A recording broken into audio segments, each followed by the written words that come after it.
Bueno, vamos a realizar la sustentación de nuestro proyecto, el proyecto el cual va a tratar de la gestión de trabajos de grado.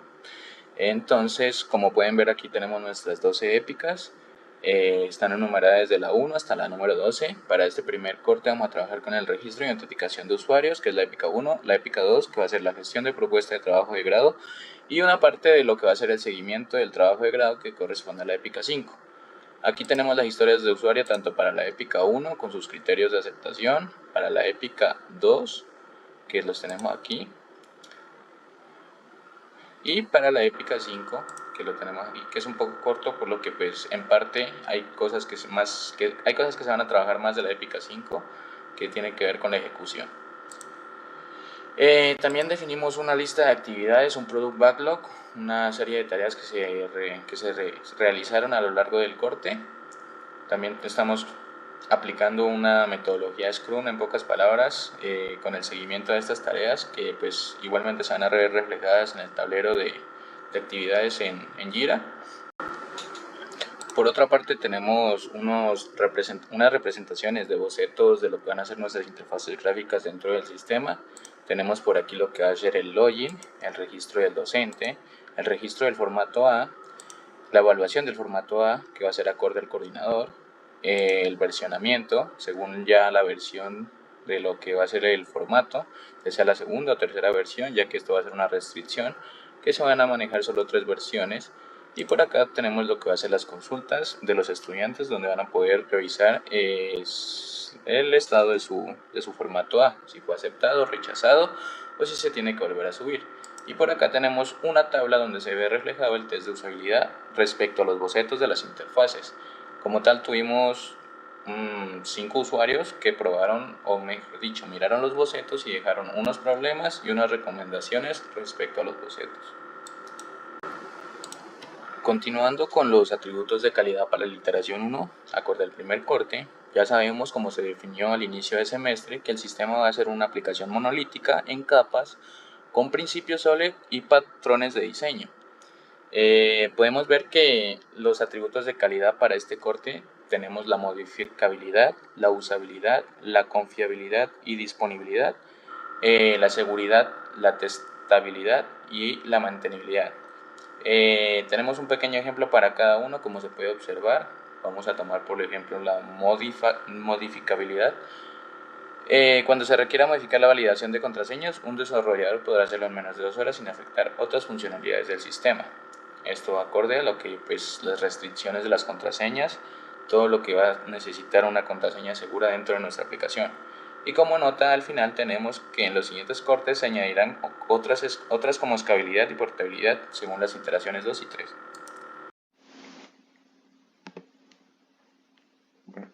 Acá tenemos el diagrama de contexto que pues en este identificamos los principales actores externos que serían docente, estudiante y coordinador. Ellos interactúan con nuestro sistema central, la plataforma de gestión académica, que a su vez se conecta con dos elementos externos, la base de datos y un sistema de notificaciones simulado por Logger. Este diagrama nos permite mostrar de manera general cómo se ubica el sistema dentro de su entorno. Para nuestro segundo diagrama de contenedores, pues vemos cómo organizamos la solución en este primer corte, ¿no? El contenedor principal es la aplicación de escritorio de Java, estructurada en 3 capas: presentación, lógica de negocio y persistencia. Esta aplicación se comunica con la base de datos relacional para guardar usuarios, proyectos y formatos, y con el logger simulado para las notificaciones. Aquí también vemos los actores externos y demás.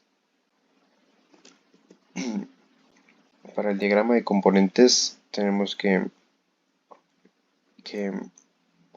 pues vemos que aquí se ve reflejado ya el detalle monolítico, y tenemos nuestra capa de presentación, que en este tenemos algunos controladores como formato a controller, user controller y demás.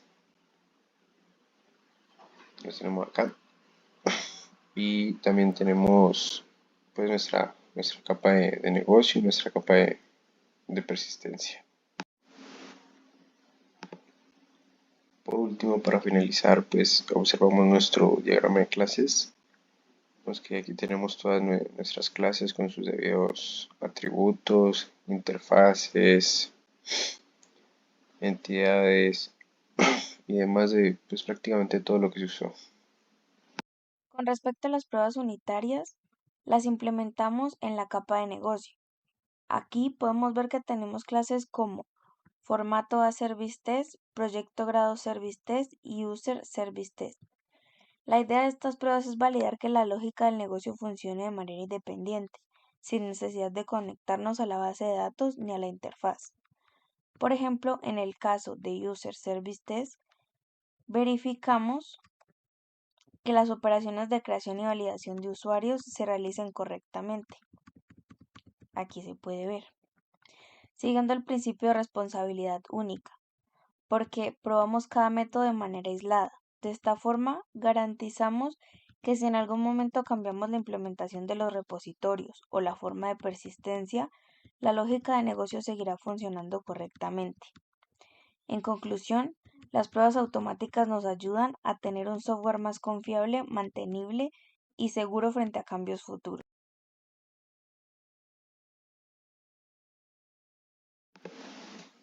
Bueno, aquí vemos el repositorio donde se encuentran todos los integrantes del grupo. Esto lo verificamos acá en colaboradores. Y pues vemos que aquí en el repositorio está subido el trabajo que hemos venido trabajando. Por otra parte también tenemos nuestro tablero con nuestras tres columnas. Aquí en hecho tenemos pues todo lo que hemos venido trabajando durante lo largo del proyecto, que sería la lógica del negocio y todo. Acá en curso tenemos pues algunas interfaces que creemos que todavía se pueden mejorar y que pulirlas. Y aquí en por hacer lo que tenemos es notificaciones, que es que esto en este primer entregable se hace una simulación. Entonces pues eso se va a ir trabajando a lo largo del tiempo. Primero que todo, vamos a mostrar el software funcional y explicar algunos aspectos clave de la codificación que evidencian la implementación de la arquitectura, los principios SOLID y los patrones de diseño. No me voy a enfocar en otras cosas, sino principalmente en la estructura en el código que da soporte a toda la aplicación. Lo primero que quisiera destacar de la estructura del proyecto, porque desde la organización misma aplicamos los principios SOLID, principalmente la responsabilidad única y el desacoplamiento. El proyecto está dividido en capas y paquetes con responsabilidades claras. Primero que todo tenemos el Business Model. Aquí encuentra las clases del dominio, como por ejemplo user. Son representaciones de los objetos de negocio sin depender de detalles técnicos. Por ejemplo, un usuario tiene nombre, correo y reglas básicas de validación, que podemos verlas aquí, donde incluso encontramos también todos los setters y los getters.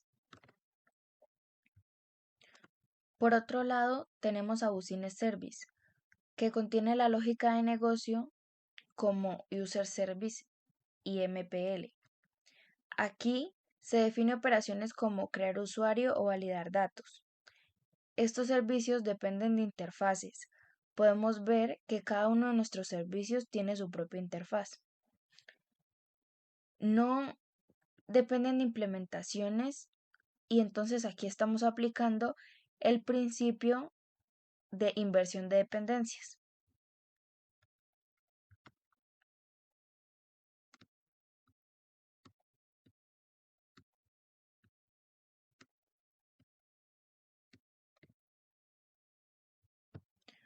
Otro de nuestros paquetes es Persistence Entity, que incluye las entidades GPA como User Entity. Estas clases se usan para mapear la base de datos separando completamente el dominio de la persistencia. Aquí podemos ver cada una de las columnas que va a tener nuestra tabla en la base de datos. Y también vemos sus getters y sus validaciones. Tenemos también Persistence Repository y es aquí donde están los repositorios, que también como podemos ver cada uno tiene su interfaz. Y aquí aplicamos el patrón repository, que nos permite manejar el acceso de datos sin que el servicio tenga que preocuparse por SQL ni detalles de persistencia.